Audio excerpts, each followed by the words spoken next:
Welcome to the Valenti Vod. I'm your host, Chris Valenti, your perfect and humble leader. And we're going to talk about the hands-off protests, the anti-genocide rally that Hassan spoke at. We're going to talk about it. We're going to cover a little bit of Hassan's interview with Zohran Mandani, the future mayor of New York City, if New Yorkers do the right thing and don't elect Andrew fucking Cuomo, the former disgraced governor of New York State. But yeah, we're going to cover this. Listen, real quick, before we do get started, I want to remind you to like, comment, subscribe, and hit the notification bell. It costs you absolutely nothing, and it helps me out a lot. And also a quick reminder that this is actual independent media. I have no funding. I've never had a conversation with an advertiser, a billionaire, or a foreign government. So if you do want to support the channel financially, there's a couple ways you can do it. You can donate some money in the chat. You can buy some of the merch down below, some of this dope-ass Valenti Videos merch. You can become a patron on Patreon. You can become a member here, and you can use the 40% off discount link on Ground News to siphon through all the bullshit in today's media cycle. But regardless, let's just dive right into it, okay? We just got a loyalist, Willard. Thank you, Willard, for becoming a loyalist. Real quick, also, a quick reminder, hitting that notification bell is very important because I make these videos live. We're live right now. That's why you see the chat. We're live right now. Hi, everybody. So let's watch. I haven't watched any of these yet. We're going to do some first reactions. It's very short clips. I don't think this is the entire fucking speech, but we're going to watch it. If you don't know who Hasan Piker is, he is my fucking idol. He's my, I guess my muse. He's the one who inspired me. He's the one who brought me out of the alt-right pipeline when I was a young man. Yes, believe it or not, even I was victim of the alt-right pipeline. We all fucking were. And there's a way to get out of that. But he's a democratic socialist, he's a Twitch streamer, he's ridiculously handsome. So let's watch it. Let's watch this. I feel so emboldened and so galvanized seeing. And by the way, real quick, before we do watch this, I want to remind you, if you aren't aware, the hands-off protests were an anti-Trump protest that went across the entire fucking nation. Millions of people protested across the entire nation. For Elon Musk and Donald Trump to get their fucking hands off of our government. And then on top of that, there were these anti-genocide protests going on, put together by March for Palestine, and Hassan got the ability to speak at it. So let's watch. I feel so emboldened and so galvanized seeing so many people out here demonstrating for a free Palestine. Something that I never thought I would be able to see so many people out in the streets, and even more at home, who recognize the cruelty and the inhumanity of the Zionist regime and the American government's unconditional support for Israel's genocide of the Palestinian population. By the way, guys, if you aren't aware, the death toll in Palestine has now reached 200,000. Over 200,000 people in Palestine have been killed by the Israeli occupying force. Now, I've spoken on this matter every single day, as have you. So we've said everything that must be said a million times over. So I'm going to keep it short and sweet. Also because I didn't really prepare for a speech. I'm sorry. Hassan, I love you, but what the fuck do you mean you didn't prepare for a speech? You're like the one guy that everybody knows is like very pro-Palestinian. You don't have something locked in the chamber ready to go? Are you out of your fucking mind? What I want to say is this. Right now, this Trump administration has severely escalated the erosion of civil liberties for all Americans. Indeed they have. Every single one of us. You have people getting black-bagged in the street, Mahmoud Khalil, disappeared for the crime of speaking the truth. And that is precisely the reason why you demonstrating here matters. We must never allow these fascists to take away our voice. Even if people don't recognize, even if people don't understand that one day they might be the ones who get black-bagged and sent to a slave labor colony in El Salvador without due process, we will fight for them too. Yeah, I don't think MAGA understands that if one of you, for any sort of reason whatsoever, you, MAGA, was rounded up by the Gestapo, ICE, and didn't get any due process and was sent to the El Salvador prison labor camp, even if you are a MAGA voter, I will be here and I will be advocating for you to come home because I genuinely care about your rights. Whereas you motherfuckers would love it if every one of the Marxist, Leninist, radical communists was sent to that fucking camp. You would love it because you're fucking fascists.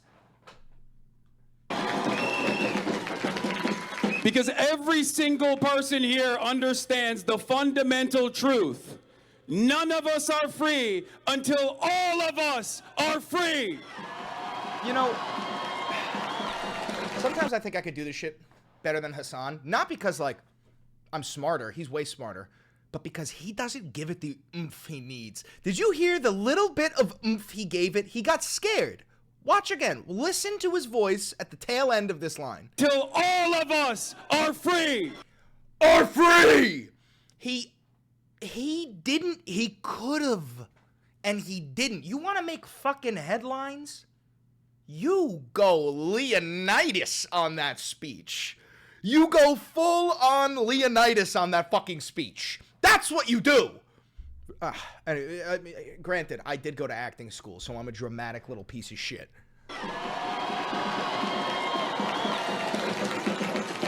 So, and I want to end with that and say, free Mahmoud, free Humaira, free all of the political prisoners.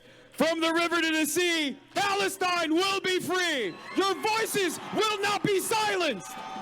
There's the oomph. There's the oomph. All right, so anyway, we've got that. Oh, look, it's me! But let's watch his interview with Zohran Mandani. If you don't know, oh, this is an hour long. We are not watching the entire. I think that's unhinged. But if you don't know who Zohran Mandani is, he is a democratic socialist that is running for mayor of New York City. And he's got a whole bunch of incredible fucking ideas, like making the bus fare free. And the thing is, of course, nothing in life is free. It means that your tax dollars that you currently pay would also go to bus fare. So same thing with a couple of state-owned grocery stores where they're completely non-profit and all of the revenue goes back into infrastructure. Fucking rent freezes. Like if your rent is stable, it should be able to be frozen at what it is so that it doesn't go up every fucking year. Just basic shit. So let's watch just a little bit of this. I'm going to do it at increased speed. But we're not going to watch the entire thing, all right? How about 1.5? Beyond. I think that Indians are the Italians of Asia. I don't even know what that means, but okay. Do you not feel that? I don't know where to go with that one. So I'm just, okay. Yes. All right. I agree. I've always said that. Indians are the Italians of Asia. And Italians are the Indians of Europe. Okay. I don't think there's another way I can go with it. I think those are the two flips. What about Zohran? How's it going, sir? It's going pretty good. This is my first time in Queens, and yeah, I'm excited to be out here for the occasion. Zohran Mandani, everybody. We're running for New York mayor. Gonna win the New York mayoral race, hopefully, inshallah. Zohran, you're a busy guy. You're all over the place. You had a rally earlier today. Yeah, how'd that go? Went well. It was a rally for a rent freeze with tenants in Sunset Park, with incredible city councilman Alexa Avila, Assemblymember Marcelo Matenas, and a bunch of tenants who are tired of seeing their landlords profit while their rents keep going up. What made you want to run for mayor? I think ultimately it was that there's a cost of living crisis in our city, and Eric Adams has used almost every opportunity to exacerbate that. This is too fucking long for me to just wait for it. We gotta go through some of his actual policies. So the one that I was talking about here is public transit. Okay, so housing is obviously a major issue. Let's talk about public transit. I'm a little bit autistic. I'm an enjoyer of public transit. I haven't been able to enjoy it here because I'm streaming, so there's no Wi-Fi down there. What about the bus? Yeah, well, like I said, I've been here for a limited time. Zohran, be so fucking for real. I'm a New Yorker. Nobody wants to take the fucking bus. The buses are gross. Like, I would take the bus if the buses were clean, but the buses are fucking gross, dude. The subways are also fucking gross, but at least we don't have to wait for red lights, you know? So, What are your suggestions for improvement? Where are the areas of need for public transit in New York? I would say the areas are around affordability, reliability, accessibility. Those are some of the major areas. And generally the sense that Accessibility is a huge problem. I don't know if you guys know this, but there's like no subway entrances with ramps for people in wheelchairs. There's a couple of them, but like I don't understand how the fuck every subway doesn't have some way for people in wheelchairs. Or, dude, what if you fucking broke your leg and then you've got crutches? There's no way in. There's no way in. How many more cops are we getting in the MTA? We are not getting more cops. I lied. I said I was a single issue voter. I'm a double issue voter. Look, I think what New Yorkers deserve is to be safe. And for too long, we've had so-called leaders who've told them the same proposals they've been given year after year, only to end up with the same results. And for safety, we've put together a proposal to create a Department of Community Safety, the DCS, which would protect New Yorkers like never before. And it would do it in ways that we've already seen be proven successful. Things like dedicated outreach teams placed on 100 different subway stations, the ones that have the highest levels of mental health crises, homelessness. Are they going to play Candy Crush? They're not going to play Candy Crush. Okay, well, I feel like that's been working so far. So Zohran is talking about this plan that he has because here one of the problems in New York City, and take it from a New Yorker, Luigi, do not lie on that. You're going to get hurt. You got to move a little bit, baby girl. One of the problems with New York is that a lot of the police are busy dealing with petty crimes in the subways. People fucking smoking a joint in the subway car. Homeless people pissing on the subway car. Just petty shit. And then when the real crimes happen up above ground, fucking a quarter of the police force is busy underground, right? So what Zohran has proposed, and this has been proposed before, is like a dedicated team of mental health professionals, people who are trained in de-escalation, not the police, because the police are not trained in de-escalation, right?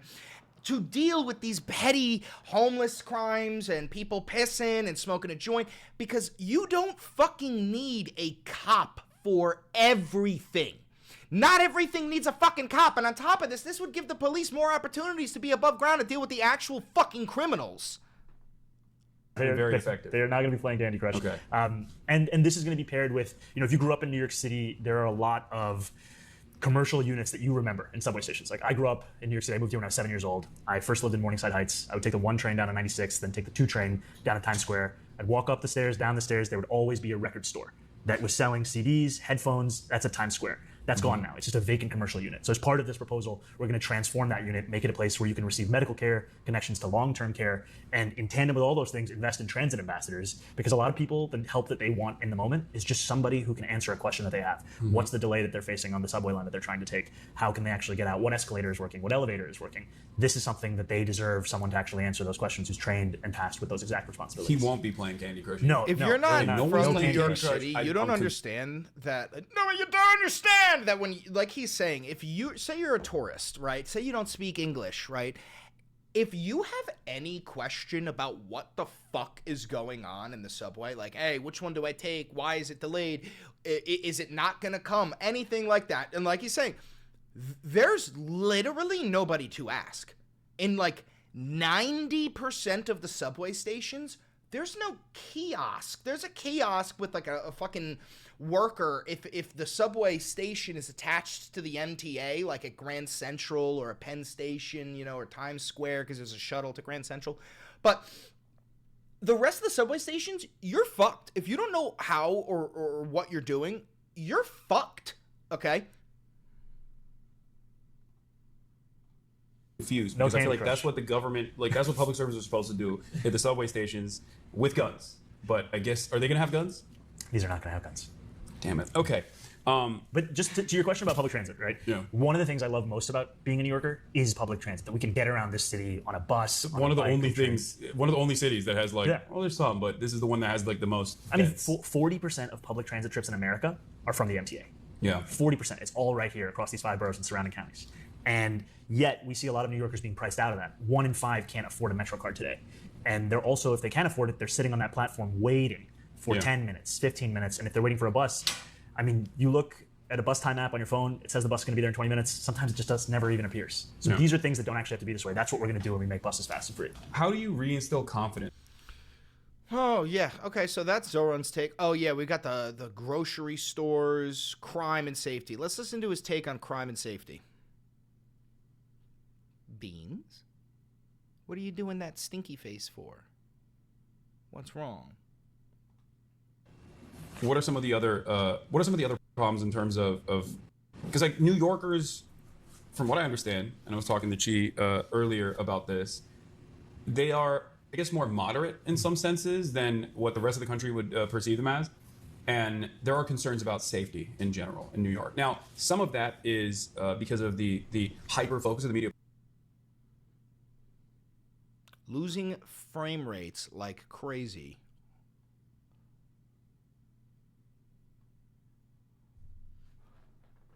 Yeah, no, don't worry. The stream is choppy for everybody. It's not just you. We're losing frame rates like crazy. But listen, for the people who are watching this pre-recorded, I'm going to end it here because we're losing too many frame rates. Let me chop that out. Give it a second to cool down. I just X'd out that tab. And again, this is why if you do want to help the channel financially, please do. I'm trying to get a new computer. I'm doing this off of a fucking yoga laptop. Okay? But regardless, I love Hasan Piker. Make sure that you check out Hasan Piker. Also, if you live in New York City and you can vote in the mayoral race, make sure you vote for Zohran Mandani. He's a Democratic Socialist. He is the only saving grace for this goddamn city.